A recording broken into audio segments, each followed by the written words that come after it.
3 years going to 4 maybe next year. Yeah. Yeah, and yeah, I'm very happy to be on this channel, Frederick. I really admire what you do, creating this spiritual community around fasting. It's really a wonderful thing. Mm. So thank you Yeah, for having me here today. I'm I'm also happy to have you. And people want to know. It's not really like we must always talk about fasting because we Mm. started with that, but when we learned that there are even greater things to be done that we have not done that have been left or have been ignored. You see, when people talked about autonomy, it was freedom, and this freedom was all round freedom. So when you told me you were going to India, I thought it was just like normal tourist visits, and then you'll be back home. Then it's when I'm realizing you have been doing something. At some time you just talked about volunteering, but I did not have the details. But now today, you let us know there. I'll be asking questions maybe. You- You'll just go with us step by step, what you're doing, how you got to this, what made your interest, and maybe how did you get this such like information? Did you get a person online or just face to face before you now flew to India?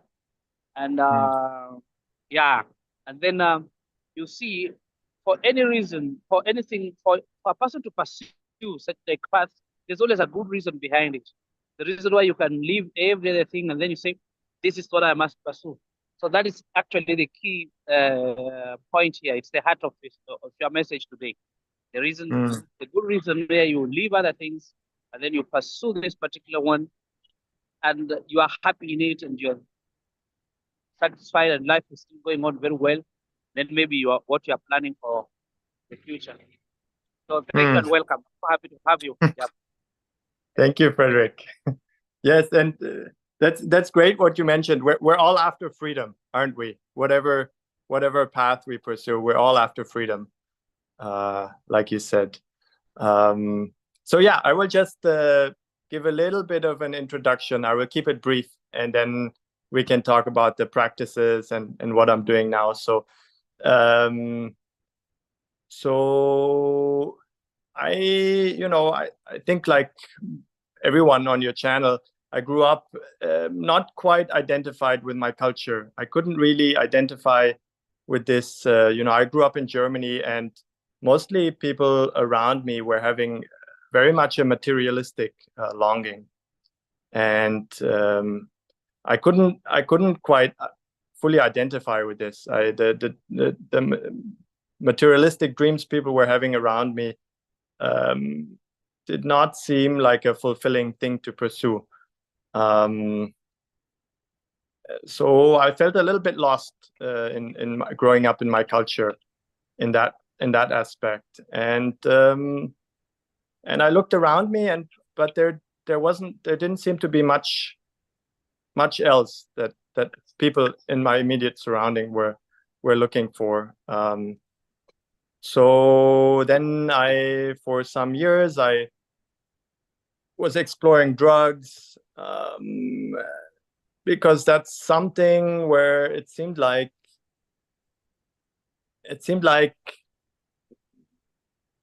maybe there's something there, but actually it was a foolish way to pursue. But I didn't know any better.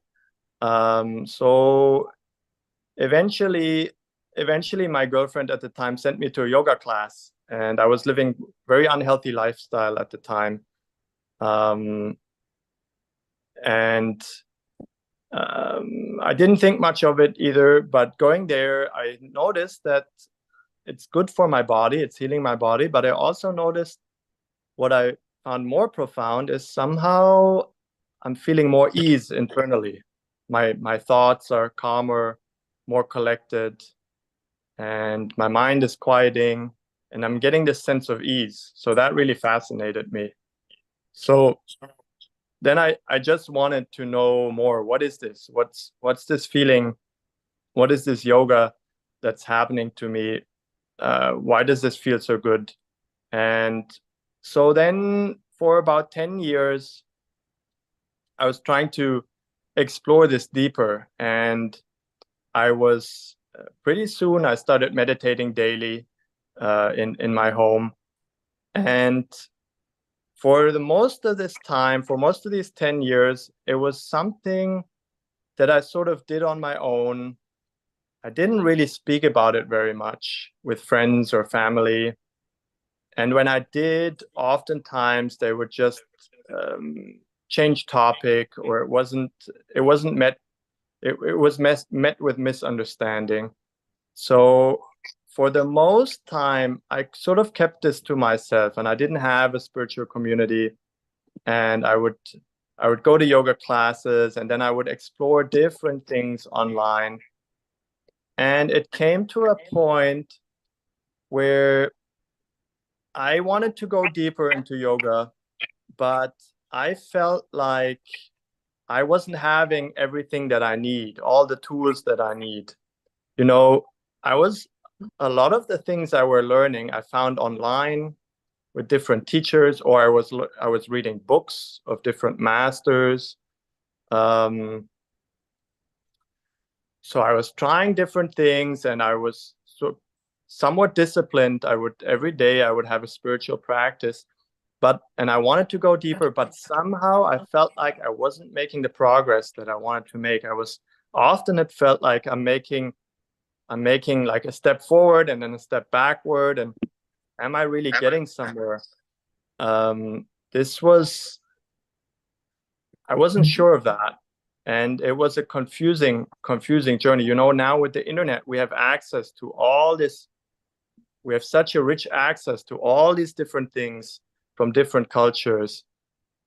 But I feel like often we lack the guidance to really be able to access it and to use it. So for a couple of years, this longing started to develop within me, that I want to go deeper, and I need help with it. I need guidance, so that I can go deeper. And then maybe it was 2017, 2018, a friend of mine had sent me a video with Sadhguru in it, and I watched it. And somehow, what Sadhguru was talking about, something about him fascinated me. The way he spoke, I felt like he's so sharp, so intelligent. So I watched some more of his videos, and I found that he has such a unique perspective on so many different topics. I've never heard someone talk about certain topics in this way. And something fascinated me, but something also repulsed me about him. I felt like he's arrogant. I felt like he's very cliche. His name is Sadhguru. He claims to be a guru. He's sort of standard Indian looking and has a turban.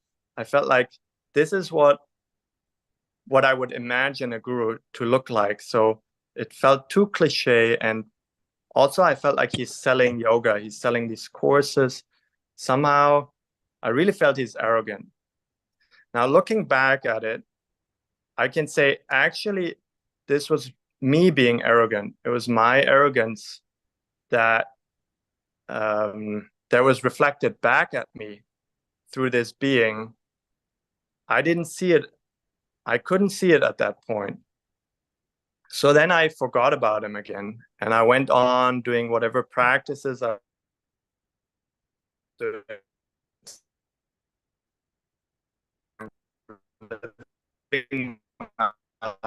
happen. And my girlfriend had broken up with me. I was living abroad with her. So then I moved from Slovenia back home to Germany. I was living with this lady at the time, my girlfriend, and then I moved out.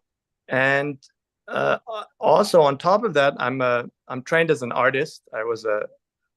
My profession was an artist. I was making paintings and art shows at the time.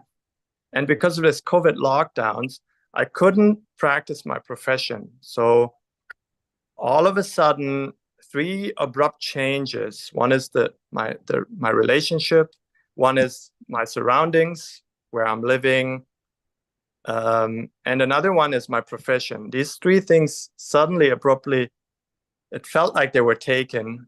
And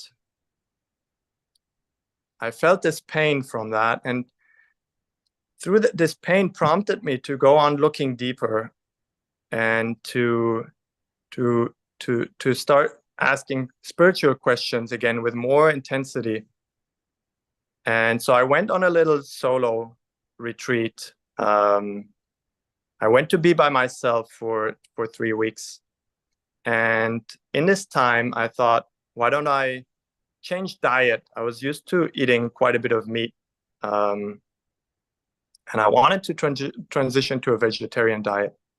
So then I look online again for guidance, or I just researched the vegetarian diet. And again, Sadhguru pops up in this YouTube video, and I watch it. And again, this fascination happens with him, with the way he speaks, the way he's being, what he has to say. And again, I'm really fascinated. And a few clicks later, I'm on this live stream that's supposed to go all night. So once a year, the Isha Yoga Center, which is where I'm volunteering now, an organization founded by Sadhguru, once a year, they celebrate night-long festivities. It's called Mahashivratri.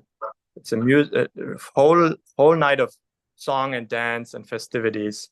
And it's also seen as a spiritual possibility this night, if you stay awake and upright.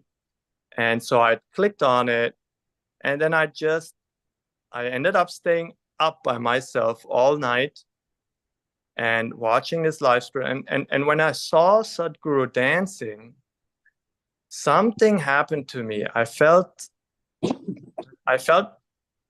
like I'm falling in love with him. I felt like I'm sort of enchanted by this powerful being. And I just wanted to be close to him. And I didn't really understand what's happening to me at the time. I didn't see this arrogance that was there some years earlier. I just forgot about it. And I just felt so drawn to him. So then in the coming days and weeks and months, I started to explore what Sadhguru and Isha Foundation have to offer online.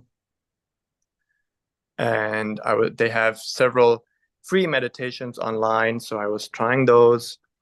And then I signed up for this paid course where you get initiated into another practice. It's called Inner Engineering, where you learn this Kriya Yoga called Shambhavi Mahamudra Kriya.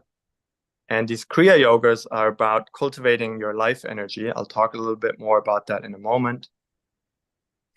And then I learned their Hatha Yoga practices. You know, Hatha Yoga is this moved, for anyone who might not know, it's this yoga where you use your body.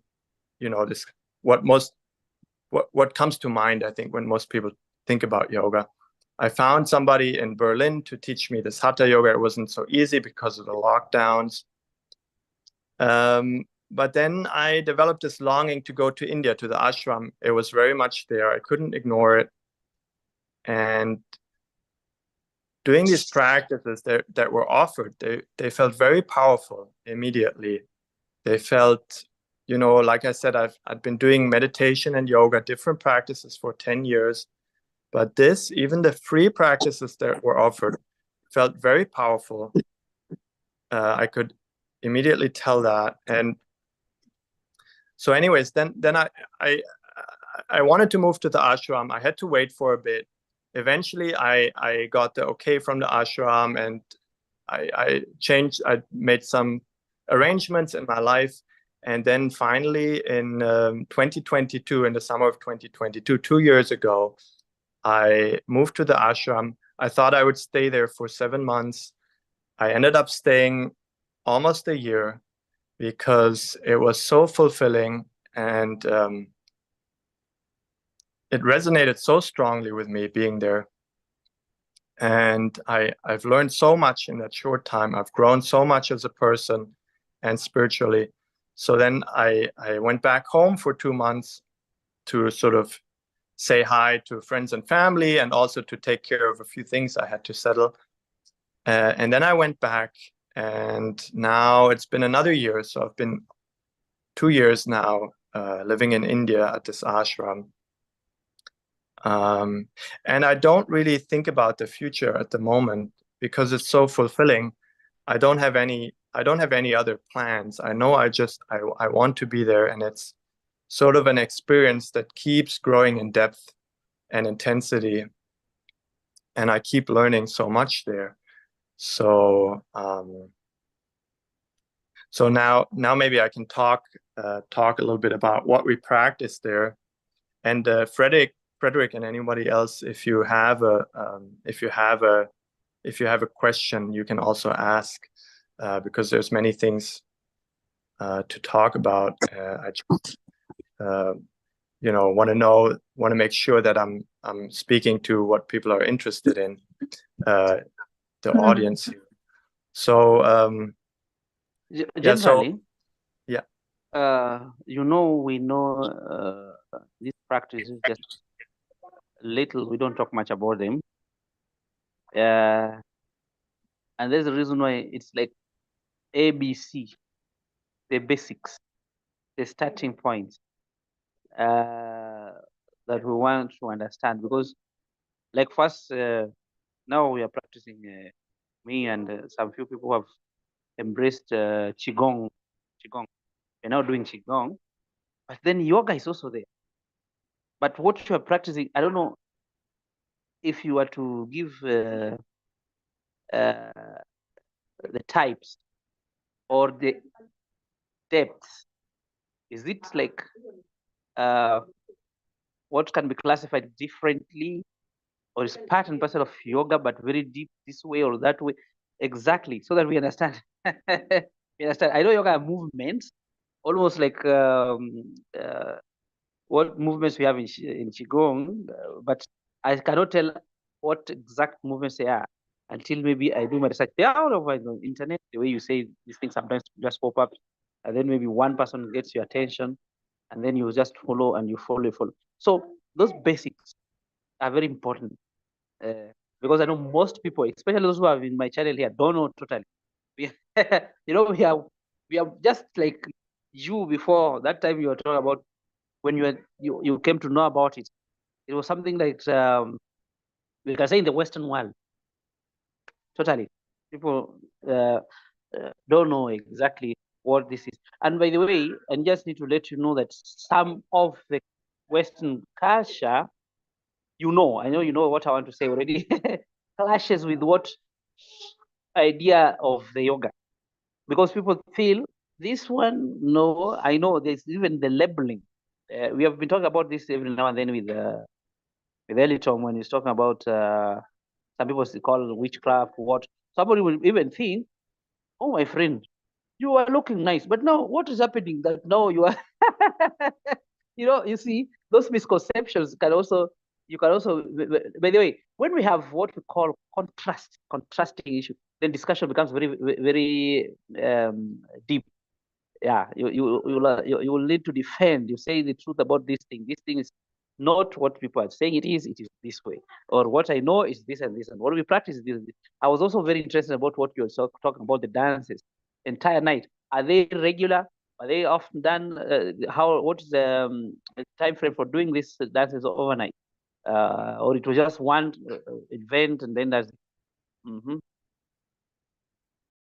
Sure, Frederick. So yeah, and also feel free to ask me difficult questions. I totally agree with you, Frederick. When there's different viewpoints, when there's clashes, it can become very interesting. Conversations can become dynamic. And So what I was referring to, we call it Mahashivratri. It's the darkest night of the year, and it just happens once a year. It's a night of a new moon.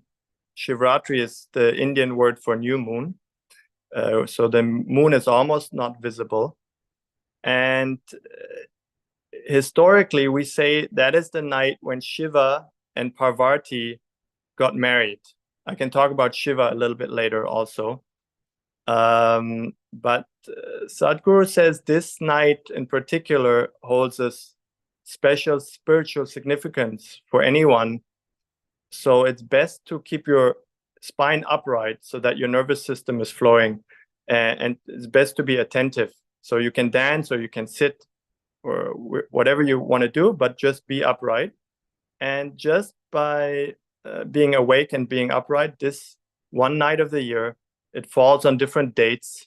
This year, I think or next year, it's going to be in March, always around March or February. So just by being awake and upright, it can be a spiritual opportunity for anyone, whether they have some practice or not. Okay, so let me talk a little bit about these different types of yogas. Just a minute to allow you to flow. That is exactly what we do even with Qigong. Spine has to be upright and allow flow of energy, which they call Qi. So I see a lot of similarities. This is just similarity. Anyway, the whole thing is because it's said in a different language. Like somebody posted in the group, I think he saw it, about I don't know how we call it, karma or ancestral karma.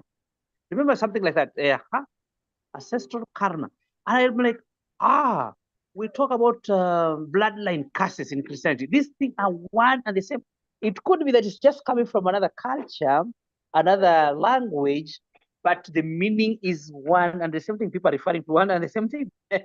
So when you say spine straight, energy cultivation to allow flow of the energy, makes sense. No, makes sense. Okay. Go on, please. I don't want to interrupt you anymore. I want you to flow with it. Yeah, exactly. And yeah, so basically, like you say, different cultures, they investigate and they come to the same sort of ways or the same similar technologies. I could say similar spiritual ways. So we say there's 4 ways to get to freedom, and it has to do with our faculties. What do we have as humans coming into this world? We have a body, we have emotions, we have mind and thoughts, intellect, and we also have this spark of life, this life energy that animates us. We have these 4 things, nothing else, and every human being has these 4 things. So these 4 faculties that we have, we can use them and transform them, and we can use them as tools to gain freedom. And so these are called these ways to freedom. They're called in India, they're called karma yoga, bhakti yoga, jnana yoga, and kriya yoga. And they're relating to these 4 faculties. So in karma yoga, it's the yoga of action. And you can also call it the yoga of service, because you're working in the world in karma yoga and you're using your body to do that. So at the ashram, for me, this means, this is a big aspect of living at this ashram. We work 7 days a week. And karma yoga, basically, you see the good of other people above your own good. You see a bigger cause. I feel like this is something that you also do with this channel, Frederick. It's being active in the world and working tirelessly for a better, bigger cause, and for other people. This is the heart of karma yoga. And while doing this, you have to you overcome yourself. Maybe there's some things you don't like doing, other things you like doing, but if you're so concerned with the well-being of others, then you just get over those things. You break your boundaries, you get over, I like this, I don't like that. And by doing this, you get distance from your own karma, from your own tendencies. Not only that, you also get more intense. And this is what yogis always want. They always want more intensity. Because you're working tirelessly, you get intensity in action. And only when you get intense in action, only then can you sit down, close your eyes, and you can become intense in meditation. See, because it's much more difficult to be intense in meditation. It's more easy to become intense while you're working, while you're doing things. It comes much more natural to people. So this is the karma yoga. This is the yoga of the body. And I think I would also, I'm not sure on this, but I would also put fasting in there because you're cleansing your body. It very much has to do with transforming your body. And we can talk more about that later too. Then comes bhakti yoga. So here you're using your emotions to liberate yourself. You can also call it the path of devotion. And I think this is what Christians do a lot. They fall in love with Jesus. And they grow this love, and they grow this love so that it becomes all-consuming, so that also they sort of get over themselves, their own tendency, their own personality. It gets consumed by this fiery love. And for me, this is what started to happen when I started seeing Sadhguru on stage. For me personally, many people have different thoughts about him, but for me, in my heart, he's like a Jesus, he's like a Buddha, he's like a Patanjali, like a Krishna. He's a being like that. And when this happened, since then, my love for him has started to grow and to grow. And it's something that you cannot really practice. We say it sort of is happening to you. So it's most people, they have one object. Devotion, it doesn't even have to be in a spiritual sense. People can be very devoted to playing the piano, playing soccer, whatever they do. But if they give themselves totally, if they have so much love for this thing they're doing, then it's liberating. Then it opens doors for them that otherwise they would never be able to access. And things that they wouldn't have thought are possible. Another aspect about this bhakti yoga is to be humble and to see that, really, actually, I know so little. And I really have this feeling, the more that I'm on this path, I feel I know, the less I know, and it's, life is such a miraculous thing. It's said we're on this ball that's spinning through the universe. Some people have another picture of it, but all of this is so miraculous. Whatever, the rain that's happening, the sun that's coming up, the ants that are crawling, it's all, I cannot really understand it intellectually, but I can give myself to it in a sense of wonder and awe. And when I do, it's such a liberating feeling. I forget my little problems. I forget my body. I forget my little problems. I forget my tendencies, my thoughts. It's a very liberating thing. Then there's the yoga of the intellect or the mind. It's called Jnana yoga. And with this one, classically, it's said you're using your mind to question everything, basically. It's like It's like if I look at my body, people are so identified with their body.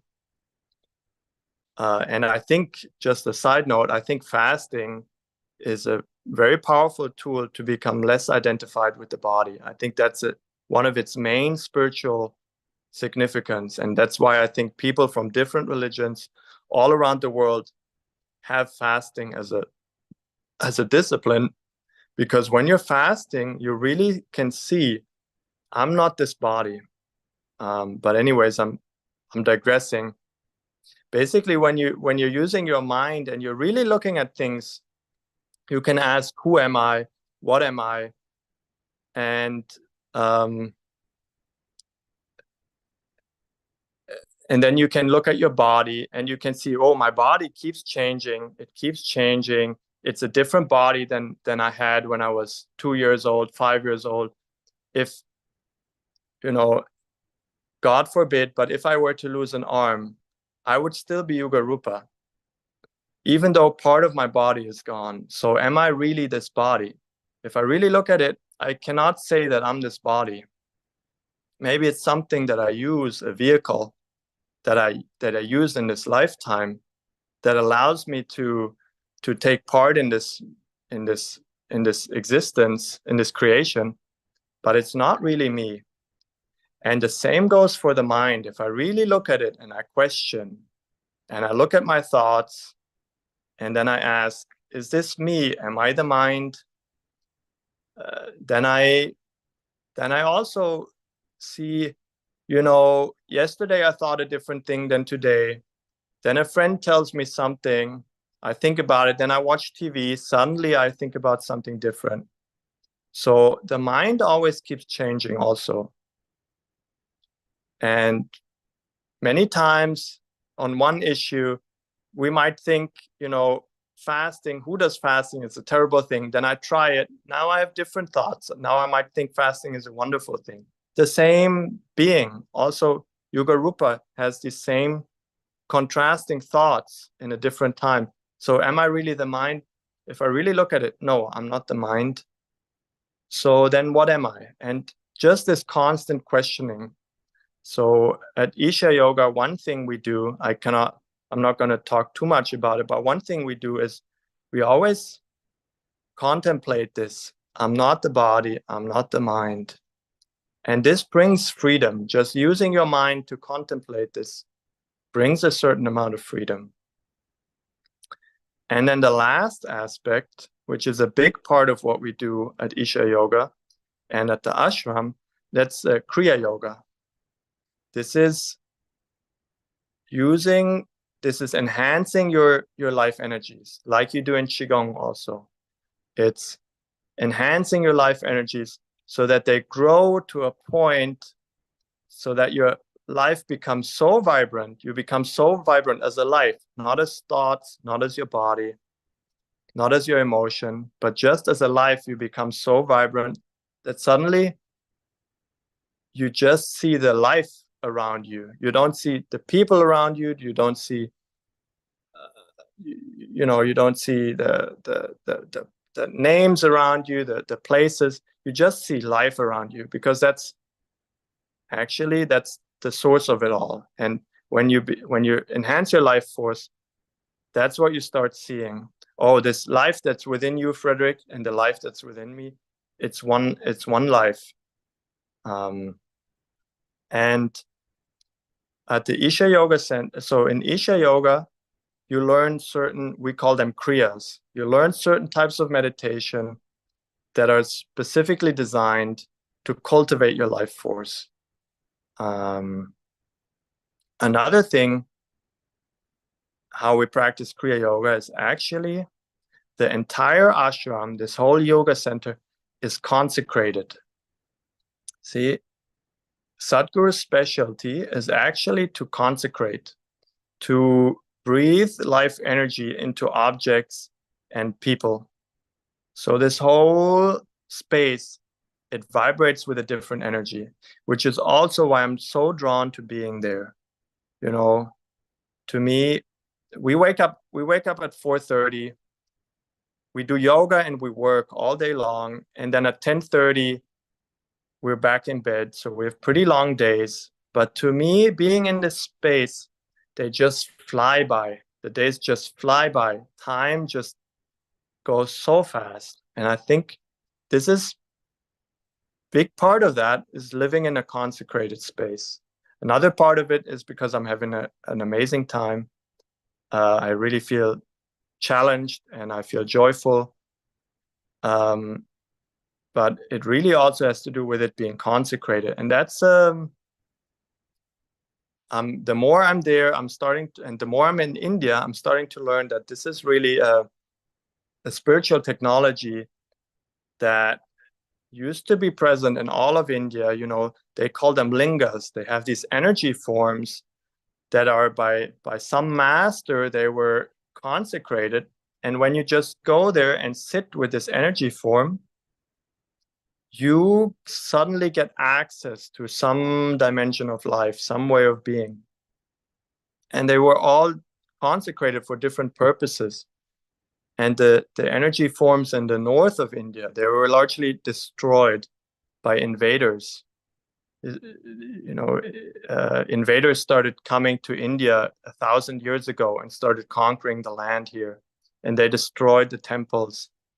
So in the north, they're mostly destroyed. In the south, they're still very much alive because the invaders didn't go so far. But yeah, so those are the 4 yogas, the four ways anyone really can use to gain freedom. And my understanding of freedom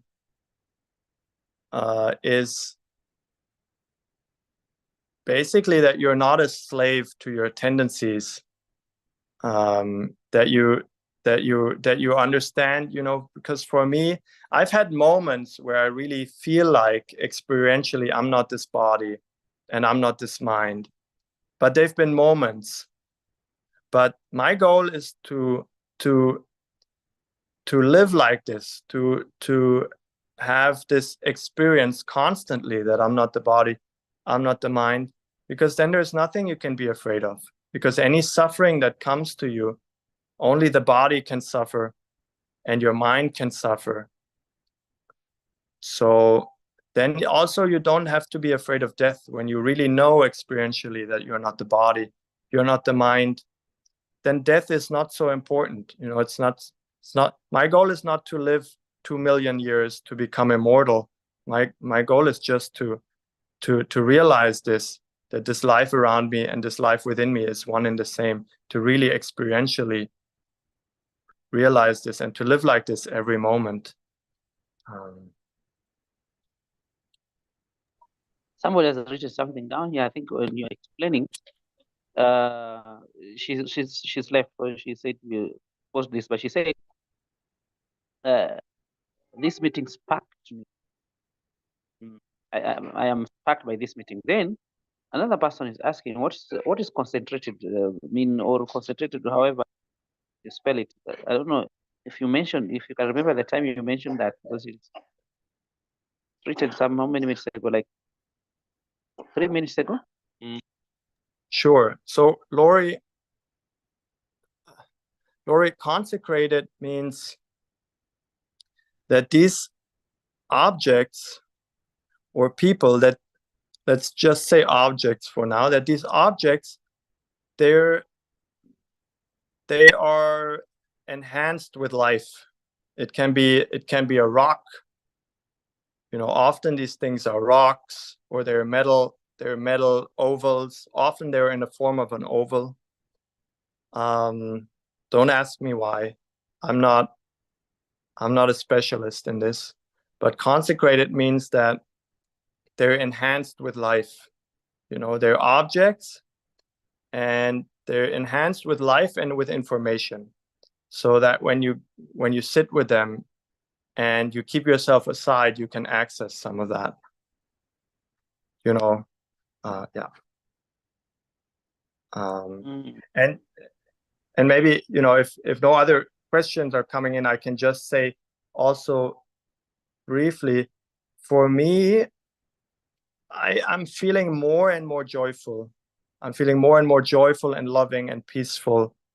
In this past, it's been 3 years now that I started to practice this Isha yoga, and a lightness has come to my body, and really a calmness, and I worry much less than I used to worry. Actually, my baseline has gone so much up of my emotions. And I have these moments where I just sometimes living at the ashram, also being rarely I'm outside the ashram, but they can happen anywhere. Sometimes I have these moments where I just have it feels like I have a breakdown, and tears come to me and they keep flowing, and I'm just overwhelmed by the beauty that's around me, and just by life, by how magnificent it is. Then in meditation, often in meditation, sometimes it will feel when I'm sitting there practicing, I will sense this vast space, this vast space. And these things are difficult to talk about because they're subtle, and I don't really have the words for them. But these experiences of awe, they happen from time to time, not always, but from time to time, these experiences of awe happen in meditation. I also feel much more flexible as a person. Different situations in the past, I would be set one way. This is who I am. This is how I act. This is what I'm going to do. I feel much more fluid and flexible, and much more ready to deal with whatever life throws at me.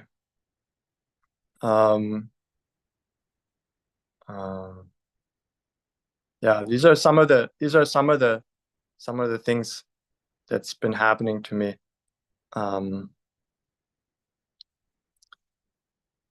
Yeah, and if Frederick or anyone else, if there's any question, yeah, please go ahead. Okay, let me give anyone else who has a question. If you have a question in a meeting, and maybe you're following us through YouTube, maybe you can talk to us. Now, what I'm thinking, how long do you do yoga? Do you have a specific time of doing it, and for how long? For whatever period of time? Sure, Frederick. Generally, the yogis say in the morning is the best hour. So that's why we get up at 4:30. We start our yoga practice together at 5:30. We start with an invocation where it's called Guru Puja, where we just invite all the enlightened beings to aid us, all the gurus of the past, all enlightened beings. We sincerely ask them to aid us in our practice. And then we do some chanting together. And then so it starts at 5:30, and then it's up to anyone, but generally, I myself, I practice until 9:30, 5:30 to 9:30. So 4 hours. Yeah, then we go and eat. We eat twice at the yoga center in the day. So then I go have a meal. Then my karma yoga starts. For me at the ashram, I manage around 12 illustrators who we make artwork for the ashram that goes on Instagram and different platforms. So my karma yoga there's many things, but my main job, you could say, we call it seva at the ashram, is to work with these illustrators and to coordinate them and to make sure that we make beautiful artworks, and that it's also what we need. Different artworks for programs that are happening. The ashram also does many things. Maybe you've heard of it, maybe not. We launched a global initiative 2 years ago It's called Safe Soil, and it's asking governments to introduce soil-friendly policies into their laws. So Sadhguru, he also went to Kenya, I believe. I'm not sure, to make sure, you know, because I'm not sure if you're aware, but soil is degrading around the globe rapidly, because of this, because of the way we're living, mainly because of our farming practices, you know, using pesticides, all of that. Um, so so the ashram launched this global campaign to get governments to introduce soil-friendly policies. The ashram also, we run about 8 schools in Tamil Nadu. That's the state where the ashram is in, for the poor, mainly for poor village people around. We run schools. There's sports programs for the people in the area. The ashram works closely together with the farmers. Many things the Isha Yoga Center does and the Isha Foundation does. So artworks are required for many of these projects. So that's what I do from 11. So I eat then at 11 to 5. This is my job. Then I again do yoga from 5 to 6:30, yoga meditation. And then at 7, I eat again. Then at 8, I work again for an hour until 9.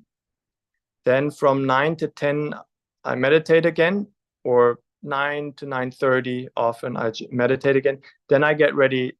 I go to my stay area and I get ready for bed. And living at the ashram, I don't really have any privacy. You see, I live in a hall. Right now I'm staying in a big hall with almost 100 guys, and I sleep on the floor. That's my choosing. We have beds. We used to not have beds because yogis always say you have to be in touch with the elements. Your body has to be in touch with the earth. So that's why we say best to walk barefoot, best to sleep on the floor. When we eat on the floor. We use our hands to eat because to get our body prepared for the food. You know, so I don't really have any privacy, and this is also part of the ashram life. It's made on purpose that way, you know, because oftentimes in the Western world, you know, I'm used to growing up in a house with many rooms, used to having my own room. But oftentimes when we have all of these rooms, we sometimes we hide, and we fall back into our own tendencies. We fall back into our compulsions, into our habits, into the things we do unconsciously. When we don't have privacy, it's a little bit easier not to give these things space, you know, our unconscious things we do. Another thing is I stay active at the ashram. I stay active from the moment I wake up until I fall asleep. It's it's very busy life. And this is also designed on purpose, because if you're constantly active, then you're not giving space to these compulsions and these habits, these unconscious things that every one of us does. It's not so easy to fall back into these things when you're constantly active and when you don't have privacy. You know, there's a time that that goes with autonomy. Exactly what you're saying is exactly what Anastasia was telling us when introducing autonomy to us, and she was saying she even told us to watch this movie called The Circle, where there's the cameras everywhere. You are followed wherever you are. You know somebody's watching you. So now you find that you cannot do anything bad. You'll just be focused on what you're going, and you and the more you practice, it becomes your habit. So that even those things that that were hidden that would have come up, somehow the body changes the program and now rewrites the whole thing, and your mind now, even when you are left alone, you remain the way you were with. So you find that it's going to be like your lifestyle. Your lifestyle. But then the question is it really possible with a spouse, really, this kind of a lifestyle? And Is it really yourself, possible? Is it possible with is what? it really I possible didn't. with a spouse? If you are a person is married, a married Mm, person, the wife or mm. husband, and maybe at that point it also become a little personal to you. Do you have any thoughts about your marital life in the future, something like that? Yep. Mm. Sure, Frederick. I myself, I don't think of marriage at the moment. You see, I've been in a couple of relationships before coming to the ashram, and for the most part, they were positive. There were struggles, of course, there were fights, all of that. Um, but I had very good experiences also. But at the end of the day, I don't see it, even though they were positive, it never I was something was still missing. So I'm very sure for myself that marriage is ultimately not something that will fulfill me. I'm aware many people fight when they're married. Many people have a difficult time. But I know it can be very nice. It can be very beautiful. But ultimately, for me, myself, it doesn't fulfill me ultimately. It might be it might be a good thing to do depending on your circumstance, but so I don't think of marriage at this moment, at this phase of my life. You know, life is full of surprises. Who knows, this may change, but it's not something I'm thinking about at the moment. Um, yeah. So, but Um, yeah, I and mean, anybody, but that's well answered. That's well yeah, answered. Mm. yeah. But anybody, it's good that you bring this up because I feel whatever your situation is, um, any one of us can move towards freedom. Whatever their situation is, anyone can take steps towards freedom. We all, variety is such a beautiful thing in life, and we all have different situations. No situation, I feel, prohibits a person from moving towards freedom. That's why different people have different paths. You know, like many people I know, they cannot move to the ashram. They might have children, they might have husbands, they might have certain obligations, and that is fine. They can. I feel like any situation can be used um, towards freedom. And in terms of Isha yoga, it's something that Sadhguru makes sure it's accessible to anyone. Uh, so in whatever situation you are, also there's free programs, there's paid programs. You can go live at the ashram. You can become a monk, which who knows? Maybe I'll end up doing that. I don't know at the moment. But there's different paths, um, even within Isha yoga. Um, or for anyone who's not practicing Isha yoga, also there's different paths. And whatever situation you may be in, you can take steps towards freedom.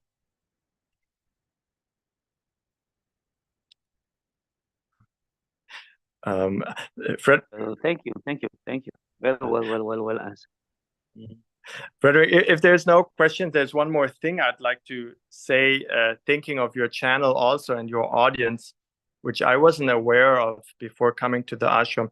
You see, we don't really fast much at the ashram. We fast a little bit.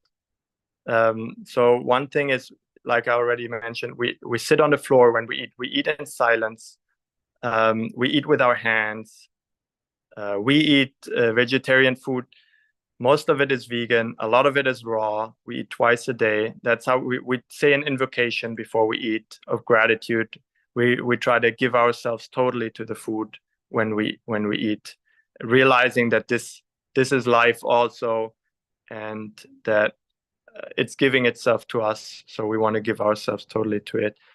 But when we do fast, we fast on a day that we call Ikadashi. And this is a certain moon phase.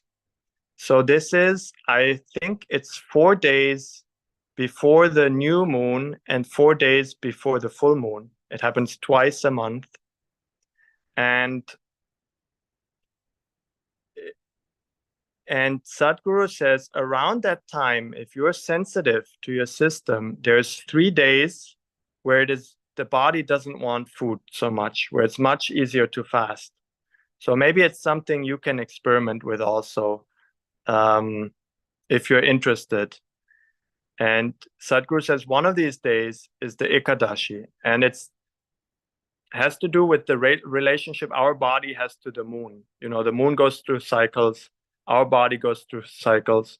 So he's saying on this day, Ekadashi, it's much easier to fast than on other days because naturally the body doesn't want so much food on that day. So just wanted to throw that in there in case it interests anyone. Thank you. And now, when you do this fast, is it a 24-hour fast, or you fast for the entire 4 days, the 3 days?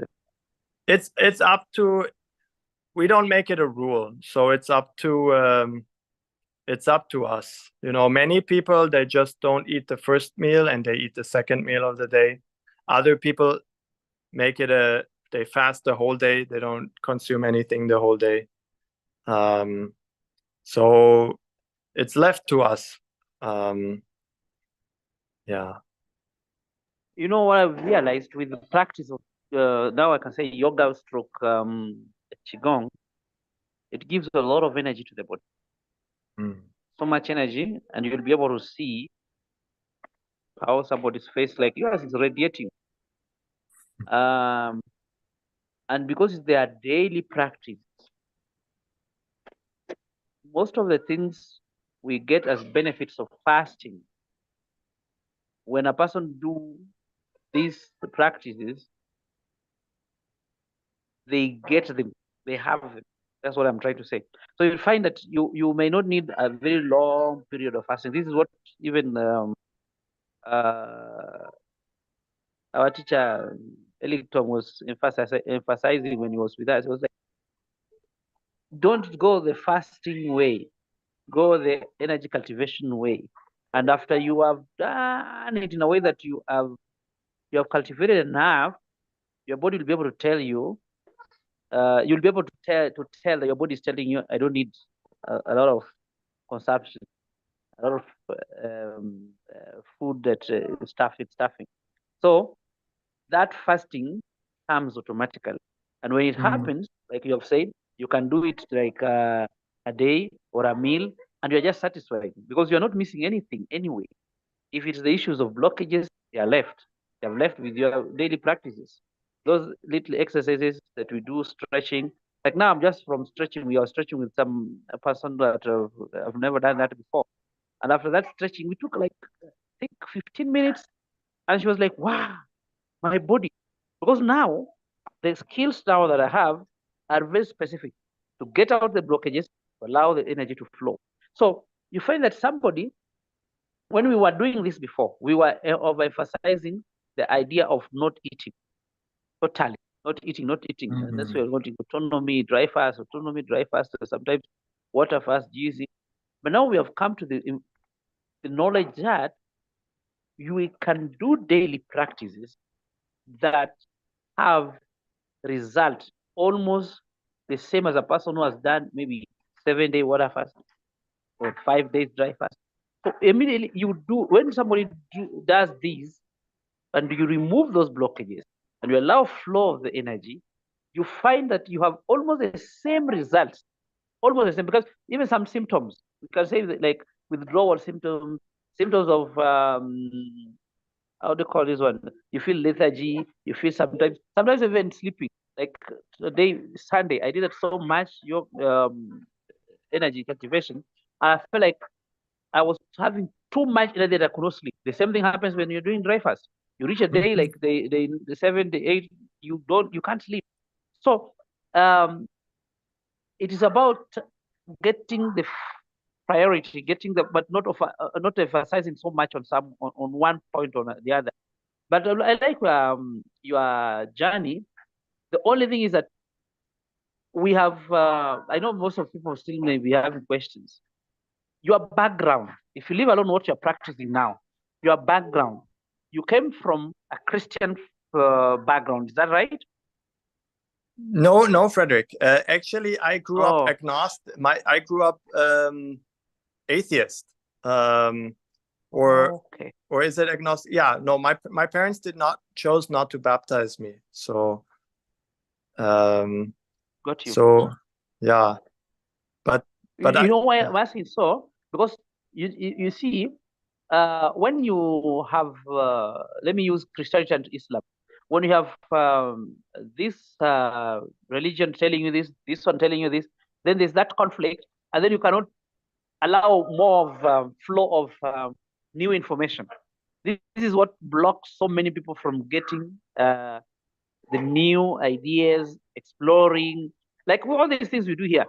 At a point, you see some people became so harsh with us, especially those who have staunch faith. They were like, no, we don't want this one. We want this the way. But we said, no, this is a universal message. It's for everyone.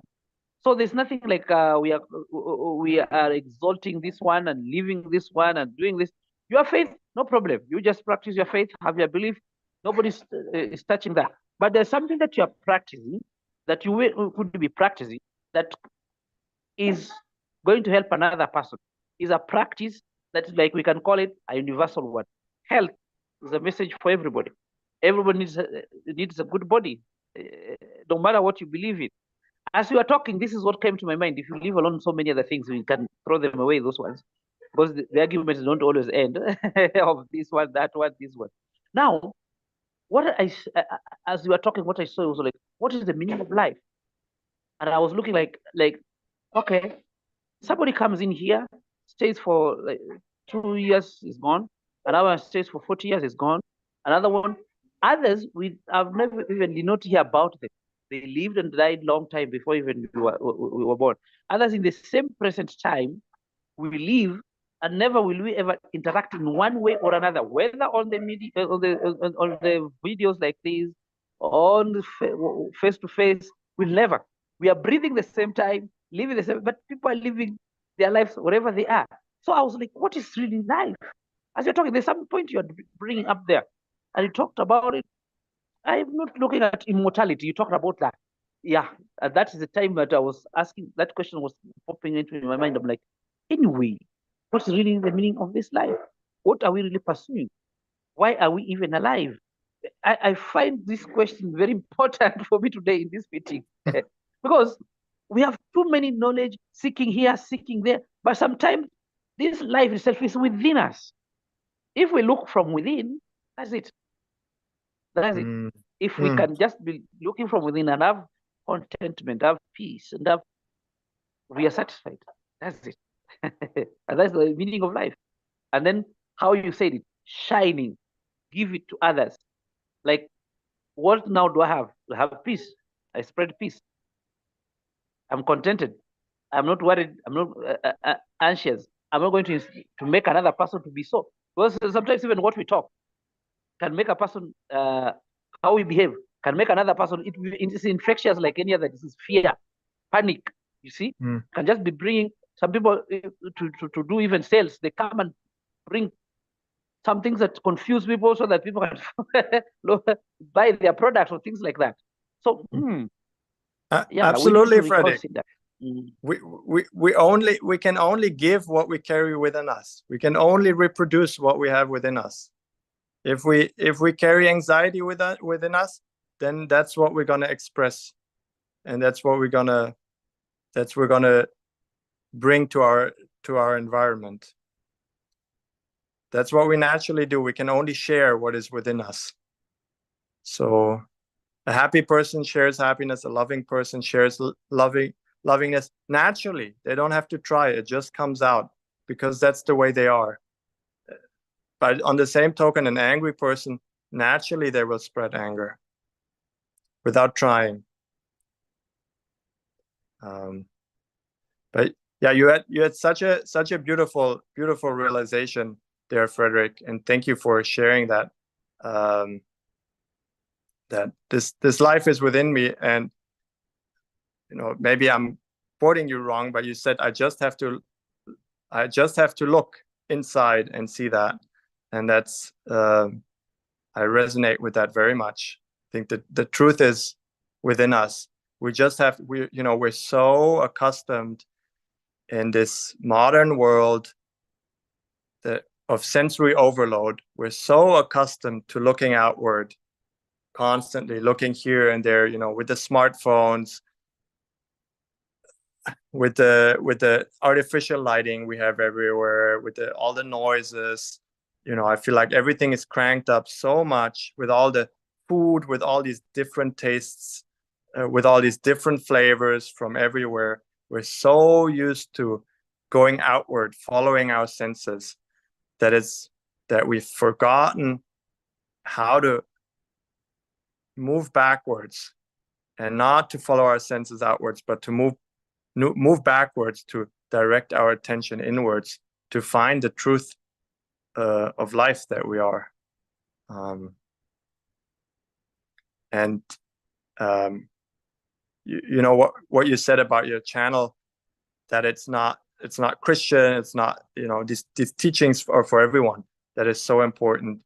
And I find, you said that people start to argue based on their beliefs and all of that. I find mostly we're getting in our own way, with our mind, with our strong beliefs, with our mind. We put our thoughts, we give such importance to our thoughts. That's not really what we are. That's just what we carry. That's what we've accumulated. Really, we're just a piece of life, but we identify so much with our thoughts, to this point that our mind cannot even quiet. And then we cannot experience life the way it really is. We're always just seeing it through this lens of our thoughts we have. And then we miss all of this beauty. We miss all of this energy that's all around us and within us, just because of that. So someone is asking, thank you. Someone is asking where on YouTube, does yoga plays the normal exercises like walking, running? Say that again, please, Frederick. I didn't understand that. Like when you're doing yoga, you really need to do running, walking. Does yoga replace the normal exercise that people know, like walking, running, this jogging around, playing balls, or things like that? Exactly. In terms of fitness, in terms of what it does to your body, I'm assuming. I'm assuming this questioner wants to know.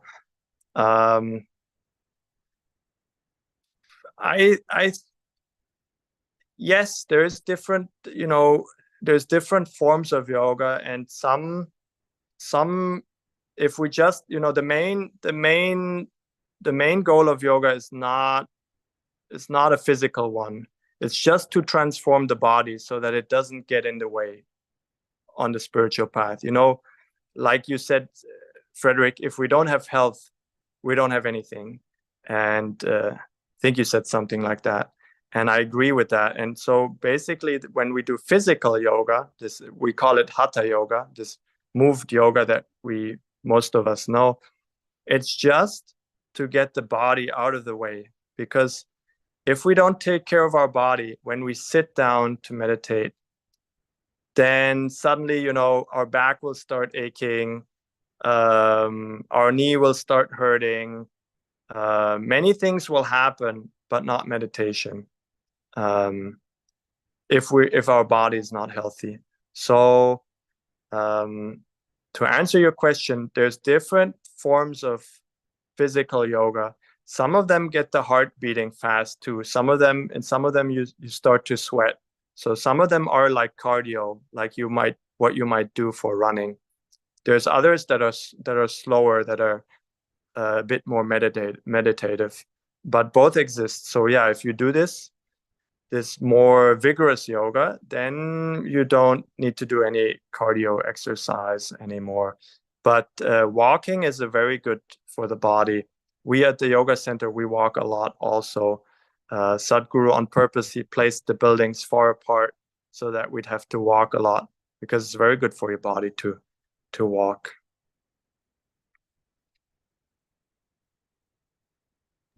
Thank you. That makes sense. I also feel it with it's like all these things are walking.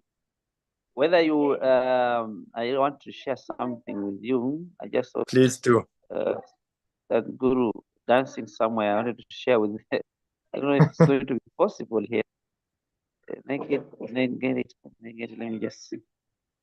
Let me check if I can find it. But I wanted to say, walking, of all these things, walking doesn't miss. Walking is, whether you are doing fasting, autonomy, whether you are doing energy cultivation, walking is part and parcel of it. So I think my sharing. Can you see anything from in my screen? Am I sharing anything with you in the screen? I cannot, Frederick. No, I see you. Okay, there's a problem. There's a problem because I'm using the phone, and I've never shared anything with. I've never used this phone to share. I wish I had used it before, because I saw him dancing somewhere. I will say I'll send it maybe later. I'll send it maybe later. Yeah. Wonderful. Yeah, please so do. Dancing is also part of yoga, right? There's a special dances, or these dances are just separate things? Yeah, I mean, I'm not sure. I'm not sure, to be honest. We have a lot of music at the ashram. Every full moon and every new moon, a lot of things are based on the moon phases at the ashram.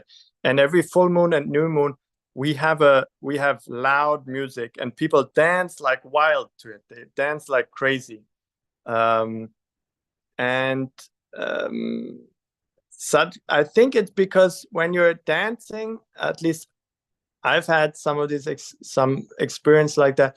Sometimes when you're dancing and you get into the music, just you forget all your thoughts. You lose all your thoughts, and you totally give yourself, and it's an intense experience. So in that sense, it's like yoga, and it's helpful.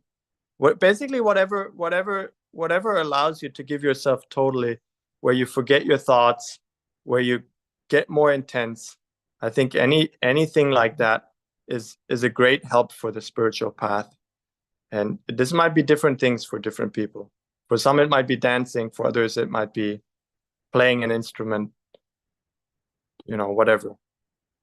Playing soccer, games. Yeah. From the YouTube, the guy is saying thank you. If the question to answer is asked perfectly well. And I have shared with you, you're going to see that dance there. I think he went to visit somewhere in the Western world, and went up the platform, up the pulpit, and he was dancing there.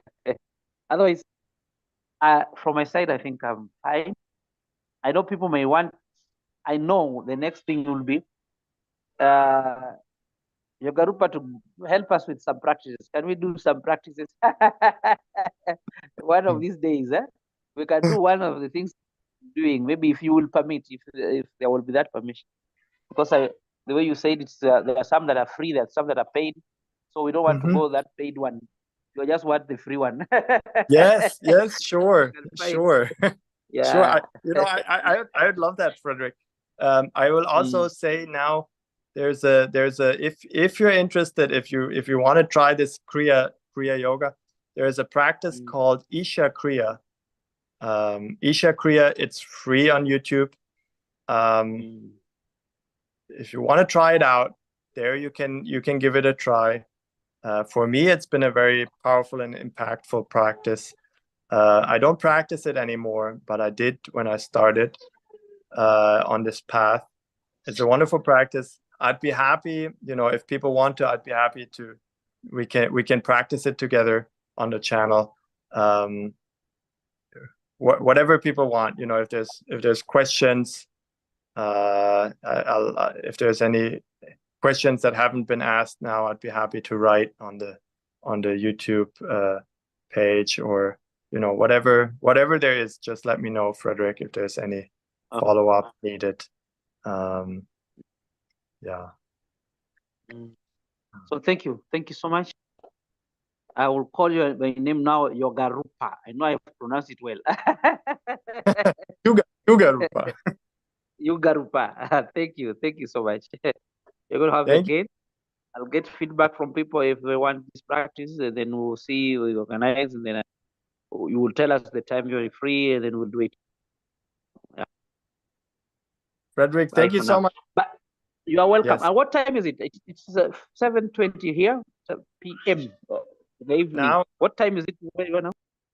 It's funnily, India is half an hour different, so it's 10 to 10 right now, 9:50 p.m. Yeah. Have a good night. Have a good night. Thank you. Thank you, Frederick. It's been lovely to be able to share on your channel. Thank you so much for giving me this opportunity. I've enjoyed it very much. Thank you, and you're most welcome. Okay. Good evening.